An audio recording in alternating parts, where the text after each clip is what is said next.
संतानं नमो सिद्धाणं नमो आयर्याणं नमो वज्रायाणं नमो लोये सौवसाहुणं येनात्मा बुध्यतात्मैव परत्वेनैव चापरम् अक्षयानन्तबोधाय तस्मै सिद्धात्मने नमः। समाधि तंत्र परम शास्त्र है, इसके रचयिता आचार्य भगवान श्री पूज्यपाद स्वामी हैं। इसमें पहला श्लोक अपन ने पढ़ा था मंगलाचरण का, जिसमें नमस्कार किया था। किसको नमस्कार किया राजकुमार जी? किसको नमस्कार किया है? सिद्ध भगवान को। तस्मै सिद्धात्मने नमः। वे सिद्ध भगवान, सिद्ध आत्मा, उन्हें हम नमस्कार करते हैं। कैसे हैं? तो उनकी 3 विशेषताएं बताई थी। बोलो आयुषी, कौन सी है? जो आत्मा को आत्मा जानते हैं, 1 पर को पर जानते हैं, 2 और अक्षय अनंत ज्ञान जिनके हुआ है, ऐसे सिद्ध भगवान हैं, है ना। ये 3 बातें कही थी। आज करा आशीष जी अभिषेक? कौन सा वाला? सिद्ध भगवान वाला भूल गए? अच्छा, कल करना फिर से। कौन सा बोला था? ये सिद्ध भगवान वही हैं जो आत्मा को आत्मा जान रहे हैं और पर को पर जान रहे हैं। और पर के अंतर्गत, पराये के अंतर्गत क्या क्या था? जो अपने शरीर से बाहर दिख रहा है उसको तो पराया जानते ही हैं, और उसके अलावा शरीर है, शरीर को भी क्या जानते हैं? पराया। शरीर भी आत्मा नहीं है। क्यों? क्योंकि शरीर का लक्षण अलग है और आत्मा का लक्षण अलग है। 2 चीज़ों का नेचर यदि डिफरेंट है, इसका मतलब वो 2 अलग अलग हैं। जैसे कि कल अपने जल पात्र, जल, चंदन, शक्कर या मिठास, इनके माध्यम से देखा था। जल और चंदन का नेचर अलग अलग है, शक्कर और मिठास का नेचर एक ही है। शक्कर और मिठास एक ही चीज़ है। वैसे शरीर और आत्मा एक ही चीज़ नहीं है।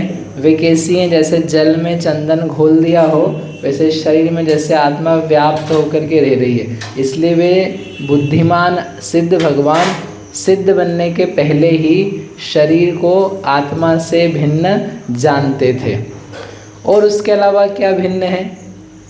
और उसके अलावा पर के रूप में क्या दिया है? जो ये मनुष्य पर्याय है, तिर्यंच की पर्याय है, नारकी की पर्याय है, अथवा देव की पर्याय है, इन पर्यायों को भी जो आत्मा नहीं जानते हैं।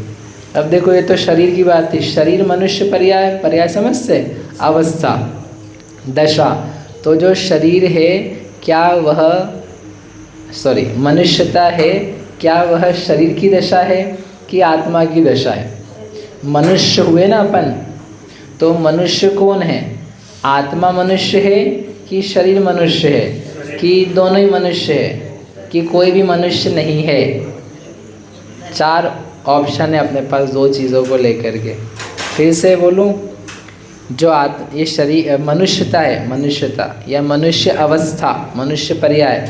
मनुष्य पर्याय आत्मा की है, मनुष्य पर्याय शरीर की है, मनुष्य पर्याय दोनों की मिला करके है, या मनुष्य पर्याय दोनों की ही नहीं है। पता नहीं किसकी है, कर्म वर्म किसी और की है।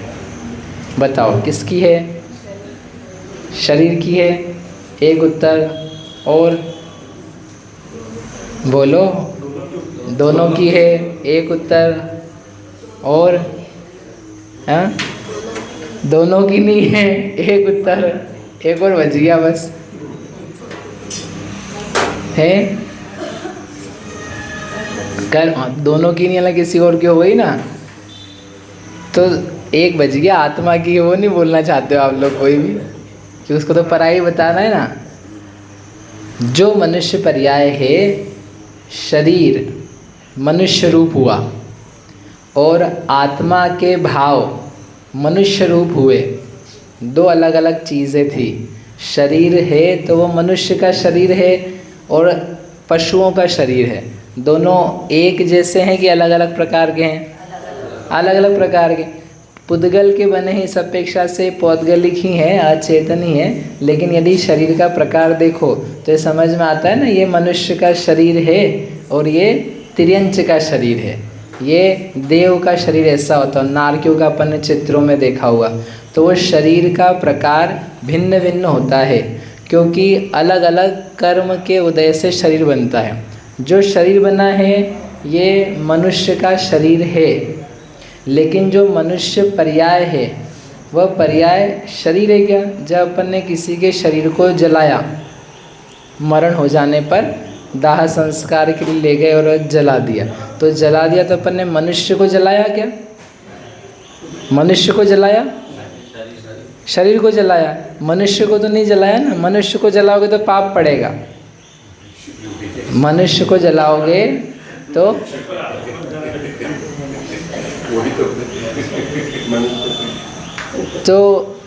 वो जो है वो शरीर है अकेला, उसमें जीव नहीं है, तो वो मनुष्य नहीं कहलाता, मनुष्य का शरीर कहलाता। ठीक है ना? इसलिए कोई पकड़ करके आप केस नहीं चलाता है, ये 2-4 को आज तक जला के आ चुके हैं, पकड़ो इनको, ऐसा नहीं होता है। तो जो शरीर है वह मनुष्य पर्याय नहीं है। जो शरीर है वह मनुष्य पर्याय, मनुष्य अवस्था नहीं है। ठीक है, समझ में इतनी बात? जो शरीर है ये मनुष्य पर्याय नहीं, ये मनुष्य का शरीर है। कठिन तो नहीं हो रहा है? कठिन हो रहा है?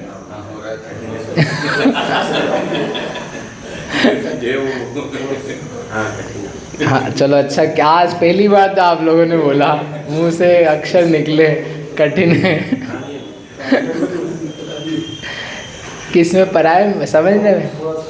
देखो, यहाँ पर अपन ये समझना चाहते हैं कि बात ये है कि मनुष्य पर्याय स्व आत्मा है कि पराई है। ठीक है, उस बात के समझने के लिए अपन इस बात पे आए कि ये मनुष्य पर्याय है क्या चीज़ पहले, जिसको अपन बोलते हैं ना हम मनुष्य हैं, हम मनुष्य हैं। तो जो आप बोलते हो कि हम मनुष्य हैं, वो किस कारण से बोलते हो? बॉडी के कारण से बोलेंगे कि कुछ भीतर में भाव होते हैं आत्मा में, उसके कारण से बोलते हैं, या दोनों का कॉम्बिनेशन होता है तो बोलते हैं? 2 चीज़ें यहाँ पर, ये तो अपन जानते हैं। शरीर है एक चीज़, राइट, और आत्मा है एक चीज़, और दोनों संबद्ध हैं, जुड़े हुए हैं, एक प्रकार से चिपके हुए हैं। आत्मा और शरीर अभी एक दूसरे के साथ क्या है? बिल्कुल जुड़े हुए, फेविकॉल का मजबूत जोड़ है कि नहीं ऐसा? अरे हाँ, टूट जाएगा लेकिन है तो जोड़ ना। शरीर से आत्मा पृथक होती है। अपन कहते शरीर से वो भैया चले गए, गुजर गए, शांत हो गए, आत्मा देवलोक गमन कर गई, मतलब आत्मा का गमन हो गया, जो मनुष्य अपने आप को मान रहा था, और जो शरीर था वो यहाँ रह गया। तो देयर आर 2 थिंग्स, 2 चीज़ें हैं। अब वो 2 चीज़ों में से मनुष्य कौन है? अपन जब कह रहे हैं कि मैं मनुष्य हूँ, मैं मनुष्य हूँ, मैं मनुष्य हूँ, मैं ह्यूमन हूँ, तो जो आप कह रहे हो तो वो मनुष्य एक्चुअल में है कौन? आत्मा मनुष्य है कि शरीर मनुष्य है?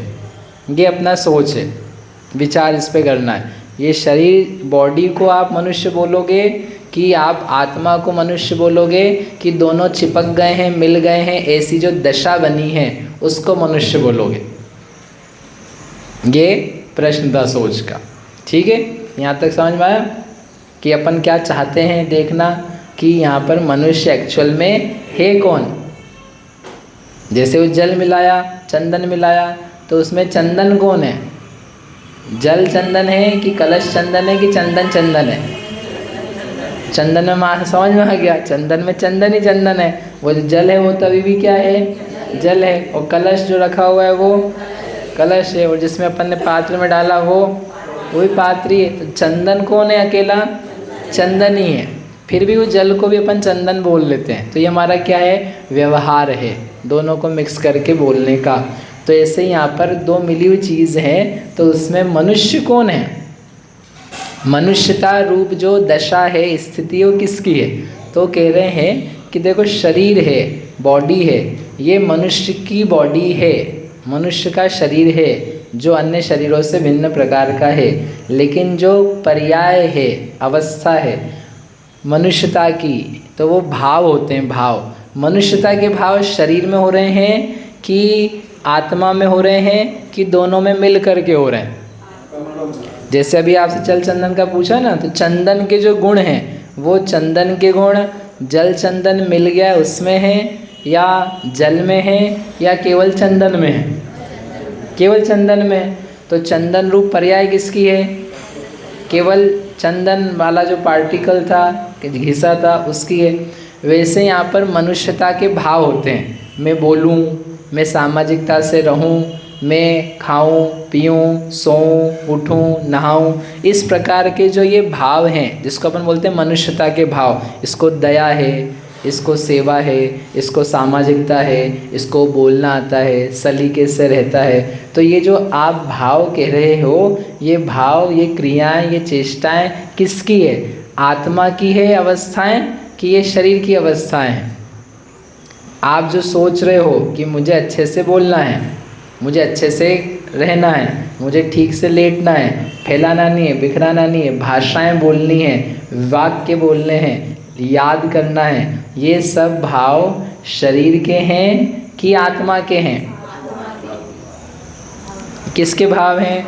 आत्मा के भाव। शरीर में ये भाव नहीं कि मैं बोलूं, शरीर में भाव नहीं कि मुझे कपड़ा ऐसा पहनना है, पैंट पहनना है, शर्ट पहनना है, मैचिंग का पहनना है, मुझे कहीं जाना है तो ठीक से रहना है, बाल बनाना है।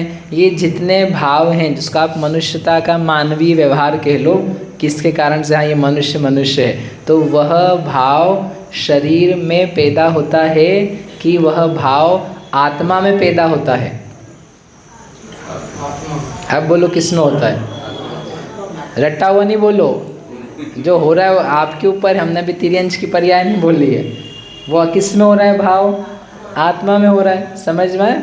आप में मानवीय भाव हैं, आप में यानी आत्मा में। वो भाव बिना शरीर के नहीं हो रहे हैं, क्योंकि आप शरीर के साथ, तो बॉडी इज़ देयर। मैं खाऊं तो मतलब हाथ उठा करके खाऊं, हाथ आत्मा नहीं है, खाना आत्मा नहीं है, लेकिन मुझे ऐसे ही थाली लगा करके व्यवस्थित बैठ करके बिना झूठा छोड़े, बिना बिखराए हुए, गंदगी करे, ऐसे भोजन करना है। वो भाव, वो व्यवस्थितता किस व्यक्ति में है? आत्मा में कि शरीर में? आप ये बोले ना इसका शरीर इतना अच्छा मनुष्य है, बिल्कुल व्यवस्थित खाता है। अरे वो खाता जो है वो आत्मा है, जो ऐसे भाव करता है, जो ऐसा व्यवस्थित रहता है, बिल्कुल सलीके से कपड़े पहनता है, इसके बाल, इसका गाल, इसका जो पैर, चप्पल, जूते सब बराबर हैं। तो वो जो आप देख रहे हो उसका भाव किस में जाएगा? वो सब करने का शरीर में जाएगा, हाथ पैर में जाएगा, दिमाग में जाएगा कि जीव में जाएगा? वो सारे भाव किसके हैं? जीव के। तो नहीं, जो मानवीय व्यवहार है जिसके कारण से एक व्यक्ति को मनुष्य कह रहे हैं, वो भाव शरीर का नहीं है, इसका है? आत्मा का है। समझ में आया? ठीक है, वो चीज़ें किसकी है? आत्मा की। तो मनुष्य पर्याय किसकी है? आत्मा की। तो मनुष्य पर्याय आत्मा की है। अब हम बाहर आते हैं, मतलब बातचीत करते हैं, तो ये मनुष्य है, तो उसकी शरीर और आत्मा दोनों को मिला करके कहते हैं ये मनुष्य है। क्योंकि आत्मा दिखती नहीं है, दिखता क्या है? शरीर। लेकिन शरीर अकेला मनुष्य नहीं होता है, क्योंकि शरीर अकेले को मनुष्य मानोगे तो आप फिर किसी को जलाने जाते हो तो आपको मनुष्य जलाने का पाप लगेगा। जिंदा आदमी को जैसे जलाते हो, नहीं, वो जिंदा और ये मरा है। जिंदा और मरे का मतलब क्या है? आत्मा है, आत्मा नहीं है। आत्मा है तो उसका नाम मनुष्य है, और आत्मा नहीं है तो बस वो तो एक पुतला है, मिट्टी बोलते, बोल जला दो इसको। इसका मतलब जब हम किसी को मनुष्य बोलते हैं आपसी व्यवहार के लिए, तो उस वक्त शरीर आत्मा दोनों को कंबाइन करके ये एक है ऐसा व्यवहार करते हैं, ऐसा समझते हैं। ठीक है, तो दोनों मिला करके भी क्या हो जाते हैं? मनुष्य पर्याय। उसको बोलते हैं शास्त्र की भाषा में असमान जातीय द्रव्य पर्याय। क्या बोलते हैं? जातीय द्रव्य पर्याय। Very good. असमान जातीय नहीं, समान जाति नहीं है। एक चेतन जाति और एक अचेतन जाति। चेतन जाति आत्मा, अचेतन जाति शरीर, दोनों को एक करके आपने बोला ये एक दशा है, मनुष्य है, तो उसको बोलते हैं कि ये व्यवहार है असमान जातीय द्रव्य पर्याय का। ठीक है, तथापि एक्चुअल में मनुष्य पर्याय किसकी है? जीव की है। जैसे वो एक्चुअल में चंदन तो चंदन है, फिर भी अपन ने जब चढ़ा रहे थे तो जल भी चढ़ाया, चंदन भी चढ़ाया उसमें मिला हुआ, फिर भी अपन ने ये नहीं बोला कि हमने जल चंदन चढ़ाया, हमने क्या चढ़ाया? चंदन चढ़ाया। राइट? वैसे के वैसे जब हम बात कर रहे हैं तो है तो वो मनुष्य आत्मा, फिर भी शरीर को मिला के क्या बोलते हैं? ये मनुष्य है, ये मनुष्य है, ये मनुष्य है। समझ में आई इतनी बात? अब आगे जो पढ़ाना है इसका उल्टा पढ़ाना है लेकिन इतना समझ में आया पहले कि आत्मा की पर्याय मनुष्य रूप होती है। जैसे गुस्सा आता है, वो किसकी पर्याय है? आँखों की है कि नाक की है कि दिल की है कि आत्मा की है? आत्मा की। गुस्सा दशा किसका होता है? आत्मा का। ऐसे मनुष्य पर्याय, मनुष्य दशा किसकी है? आत्मा की। ऐसी, यहाँ तक हो गया, मैं आखिरी के फिनिश कर रहा हूँ। ऐसी जो आत्मा की मनुष्य पर्याय है उसको भी जो पराया जानते हैं कि ये आत्मा का नहीं है, जो आत्मा की है उसको भी क्या जानते हैं? आत्मा की नहीं है, आत्मा से पराई है। वो कौन है? सिद्ध भगवान। वो कौन है? सिद्ध भगवान। बोलो सिद्ध भगवान की। कॉपियाँ कोई लेकर के दे आए नहीं हो आप लोग आज? मैंने कहा था यहाँ रखी, नहीं, ये घर पे ले गए आप लोग। घर पे लिखोगे? घर पे टाइम किसको मिलेगा लिखने का? कल लिखा? हाथ खड़े करना जरा, कल किस किस ने लिखा? 1 2 3 4। मैंने कहा ना घर पे नहीं लिखाएगा, यहाँ पे लिख लो। आप 4 मिनट बात करते हो, आपस में डिस्कस करके लिख लो। ठीक है? आज आप क्या लिख सकते हो? मनुष्य पर्याय किसकी है? मनुष्य आत्मा है कि शरीर है? और नहीं ये याद रहे, कोई बात नहीं, जो अपन ने मंगलाचरण पढ़ा, सिद्ध भगवान आत्मा को आत्मा, शरीर को शरीर जानते हैं, वे सिद्ध भगवान हैं। इतना भी लिखोगे तो चलेगा। कल फिर से वही लिखोगे तो भी चलेगा। धर्मेंद्र जी कॉपी कहाँ है? यहीं रखनी है कॉपी, और घर में लिखोगे तो कोई बात नहीं, अदरवाइज यहीं पर लिखनी है। शनिवार को चेक होगी। ठीक है? डेट के साथ में तारीख लिखना साइड में छोटी सी। बोलो महावीर भगवान की जय। कल